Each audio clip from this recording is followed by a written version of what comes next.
Good evening, students.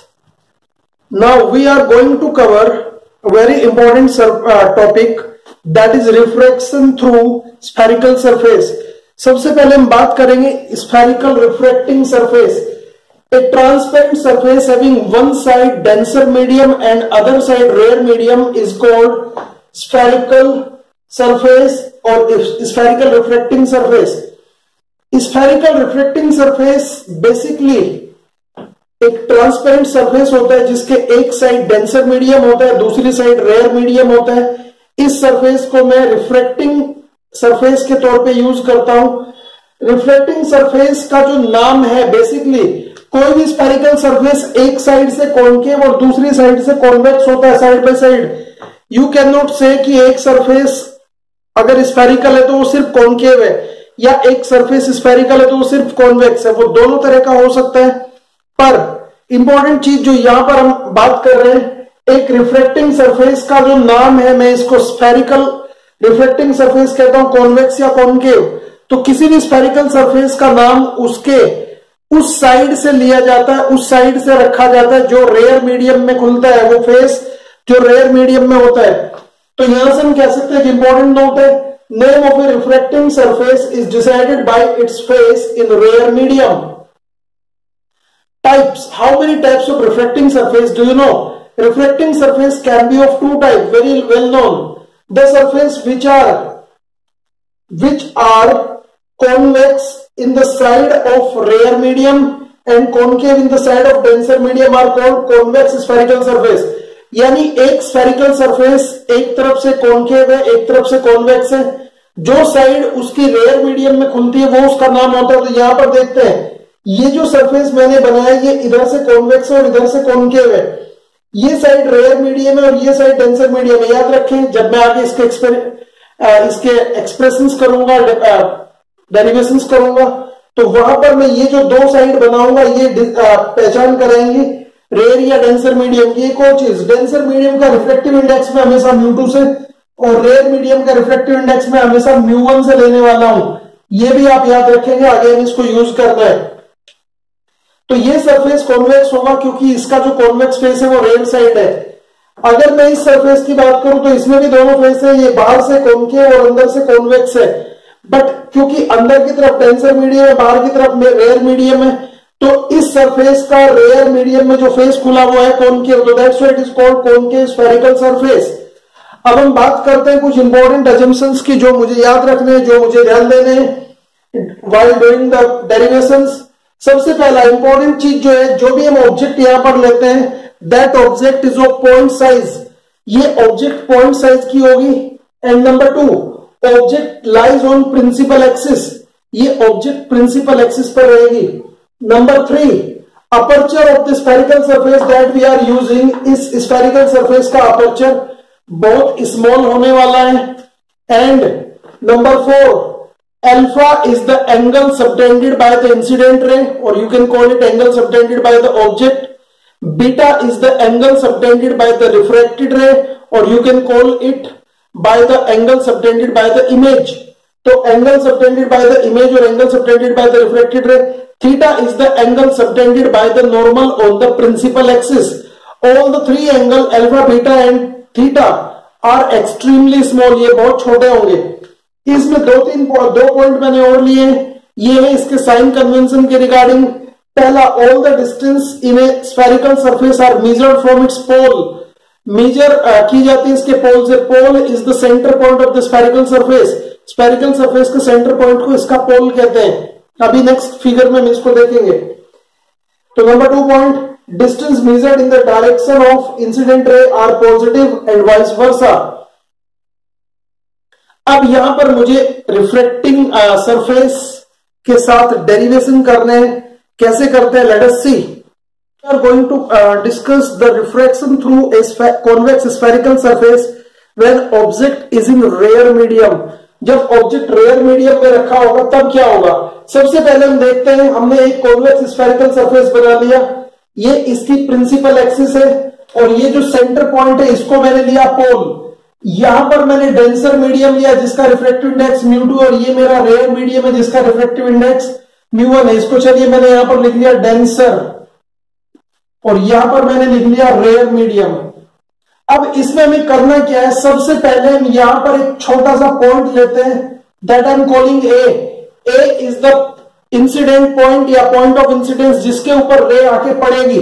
चलिए सबसे पहले नॉर्मल बना लेते हैं। किसी भी स्फेरिकल सरफेस में याद रखें टेंजेंट और रेडियस के बीच में हमेशा एंगल 90 डिग्री का होता है, यानी सरफेस पे अगर मैं टेंजेंट खींचता हूं तो ये रेडियस के परपेंडिकुलर आएगी, यानी पॉइंट ऑफ इंसिडेंस को अगर मैं सेंटर से ज्वाइन करता हूं तो ये डिस्टेंस इसको, ये जो लाइन है इसको मैं नॉर्मल कहता हूं, दिस इज नॉर्मल। तो सेंटर को पॉइंट ऑफ इंसिडेंस से ज्वाइन करने वाली लाइन, इसको मैं डॉटेड बनाऊंगा और ये एंगल प्रिंसिपल एक्सिस के साथ जो एंगल बना था that I am calling theta, इसको मैं थीटा कहता हूं। अब यहां पर हम क्या करते हैं, एक ऑब्जेक्ट ले लेते हैं ओ, ऑब्जेक्ट से पॉइंट ऑफ इंसिडेंस तक एक रे खींचेंगे हम। इस रे का एंगल होगा अल्फा, और क्योंकि ये जो मैंने खींचा था ये नॉर्मल था, ये दोनों तरफ पार हो रहा है, नॉर्मल के साथ इस रे ने एंगल आई बनाया, एंगल ऑफ इंसिडेंस। इस पॉइंट से मैं एक परपेंडिकुलर ड्रॉप कर लेता हूं, इस परपेंडिकुलर को मैंने कहा एम ए एम, परपेंडिकुलर है। अब मुझे पता है क्योंकि मेरा रे डेंसर, रेयर से डेंसर में गया, तो व्हाट हैपेंड टू दिस रे, it will bend towards the normal, और नॉर्मल की तरफ बेंड हो गई, ये रे जाता है कुछ इस तरफ। सपोज ये यहां चला गया किसी पॉइंट पर जाकर इसने इमेज बनाया, that I am calling image point यानी आई। और ये जो एंगल बनता है ये बनता है पीटा, और हमें पता है नॉर्मल के साथ रिफ्लेक्टेड रे जिस एंगल को बनाती है that I call R, angle of refraction. ये मेरे पास एक फिगर तैयार हो गया है। यहां पर एक बार दोबारा से देख लेते हैं, एक रिफ्लेक्टिंग सरफेस मैंने लिया, कॉन्वेक्स रिफ्लेक्टिंग सरफेस था। कॉन्वेक्स रिफ्लेक्टिंग सरफेस के बिल्कुल बीचों बीच एक पैरेलल लाइन खींचा जिसको मैंने कहा इसका प्रिंसिपल एक्सिस। प्रिंसिपल एक्सिस से जहां ये रिफ्लेक्टिंग सरफेस कट कर रहा है उसको कहा पोल, और एक पॉइंट जहां से ये रिफ्लेक्टिंग सरफेस सेंटर्ड था उसको मैंने लिया सेंटर सी। इस सरफेस के ऊपर एक पॉइंट ए लेते हैं, पॉइंट ए को सी से मिला देते हैं, this line is called normal. एक पॉइंट साइज की ऑब्जेक्ट ओ मैंने in front of the surface रखी। इस सरफेस से जब इस ऑब्जेक्ट से जब सरफेस पर मैं रे डालता हूं, सपोज द रे is making incidence at A, point A पर, तो यहां से alpha is the angle subtended by the incident ray, और ये एंगल होगा एंगल ऑफ इंसिडेंस। यहां से क्योंकि ये रे नॉर्मल की तरफ बेंड कर गई, तो इसका मतलब या किसी पॉइंट पर जाकर इसने इमेज बनाया, that I call image point I. और इमेज का जो एंगल है वो है बीटा, प्रिंसिपल एक्सिस के साथ, नॉर्मल का एंगल है थीटा, ये एंगल आया आर। अब इसकी नोमेनक्लेचर कर लेते, सारी डिस्टेंस याद रखें, सारी distance are measured from pole. Pole के हिसाब से ये डिस्टेंस है ऑब्जेक्ट की, यानी माइनस यू ली जाएगी, क्लास 10th में पढ़ा था डिस्टेंस की, ऑब्जेक्ट की डिस्टेंस माइनस यू। यहां से लेके ये पोल से जो डिस्टेंस मैं इधर मेजर कर रहा हूं, I am taking with red pen, ये डिस्टेंस मैंने यहां से लिया है प्लस वी, ये डिस्टेंस है प्लस वी। यहां से लेके यहां तक का जो डिस्टेंस मैंने लिया, ये सेंटर तक का distance, that I call plus R, यानी रेडियस ऑफ कर्वेचर इसका होगा। ये मेरे पास कुछ डिस्टेंस है, तो फ्रॉम फिगर में कह सकता हूं। अब कैसे इसको सॉल्व करेंगे फ्रॉम फिगर,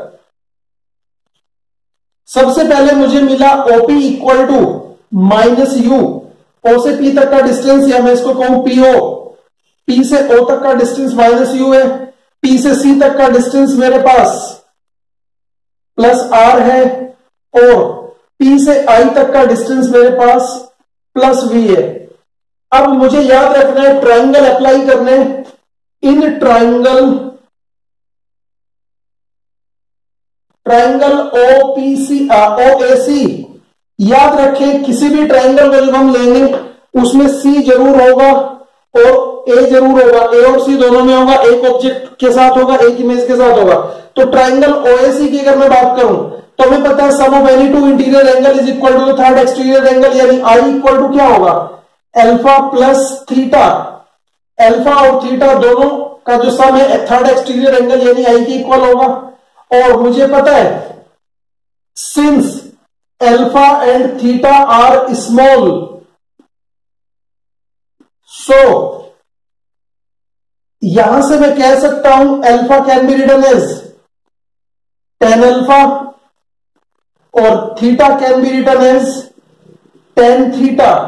इनको मैं tan अल्फा और tan थीटा लिख सकता हूं क्योंकि छोटे एंगल है, छोटे एंगल में tan की वैल्यू अल्फा और थीटा दोनों की वैल्यू tan एंगल के बराबर होगी। अगर मैं इस फिगर में देखूं तो I इक्वल टू क्या आता है मेरे पास, tan alpha plus tan theta, और सेम ट्राइंगल में अगर मैं tan अल्फा की वैल्यू देखूं तो tan अल्फा होगा am upon OM, am upon OM plus tan theta क्या होगा am upon PM, sorry CM, M upon C. एक और चीज यहां पर हम लेंगे, आई इक्वल टू एम मैंने कॉमन निकाला 1 upon OP plus 1 upon PC. ये क्यों लिखा, एज अपर्चर इज स्मॉल। अगर अपर्चर स्मॉल है तो implies that M is extremely close to,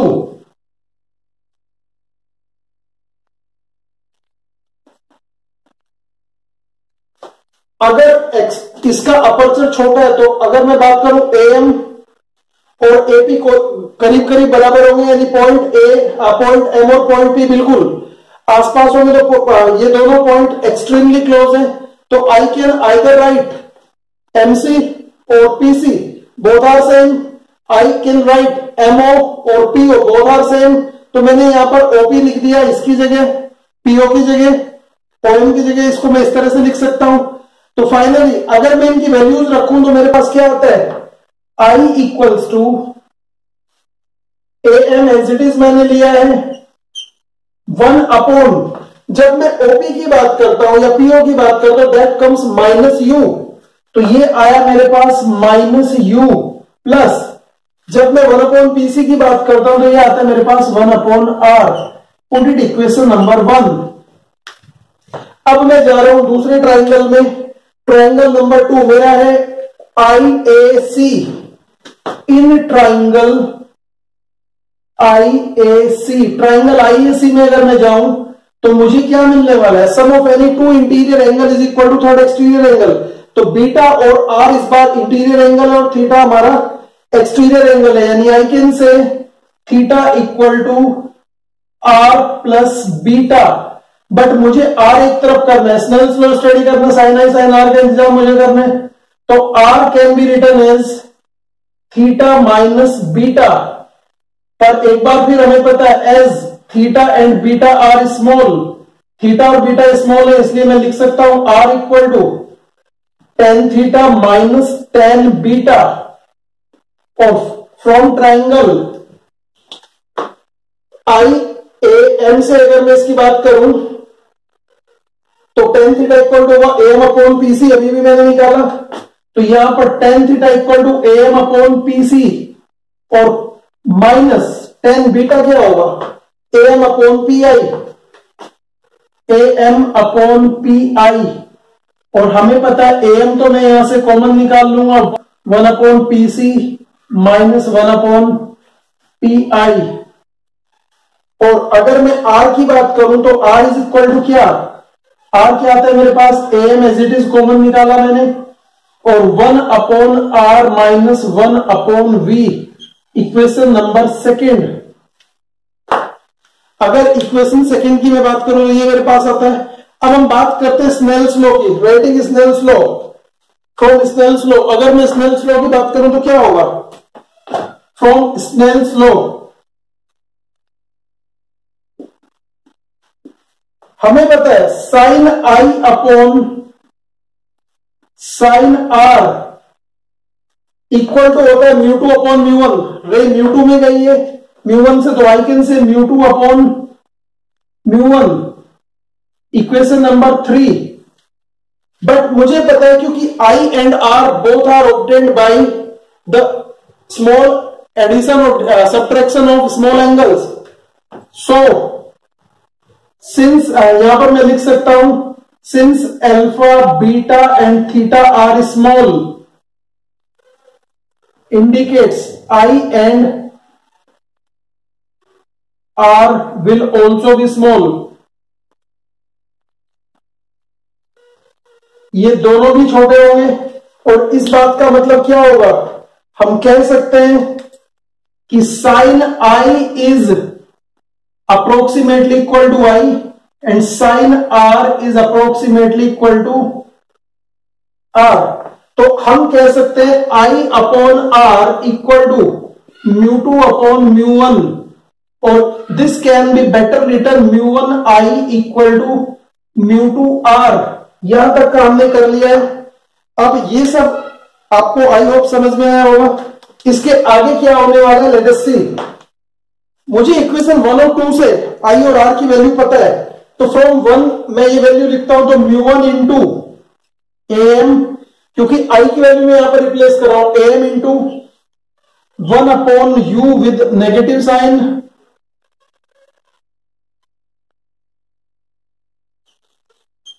minus 1 upon U plus 1 upon R, that is equal to mu 2 into am as it is 1 upon r minus 1 upon v। am से am cancel हो जाएगा और what remains mu 1 upon u with a negative sign plus mu 1 upon r1 mu 1 upon r I'm sorry equal to mu 2 upon r और minus mu 2 upon v other side. Equation number 4 I am calling it. अब ध्यान रखें कि जब मेरे पास ये सब आ जाता है, मुझे r वाले दोनों टर्म एक तरफ रखने और v वाले टर्म और u वाले टर्म एक तरफ, तो इसको जब मैं इधर लाता हूं तो it becomes mu two upon v minus mu one upon u and that is equal to mu two upon r। जब ये उधर जाएगा तो माइनस का हो जाएगा minus mu one upon r, यानी what I can write mu two minus mu one upon R. तो मेरे पास एक फॉर्मूला आता है that I call mu two upon V minus mu one upon U equal to mu two minus mu one upon R. यही है refraction formula of a convex spherical surface when object lies in rare medium. I hope ये आपको समझ में आया होगा। Thank you for watching.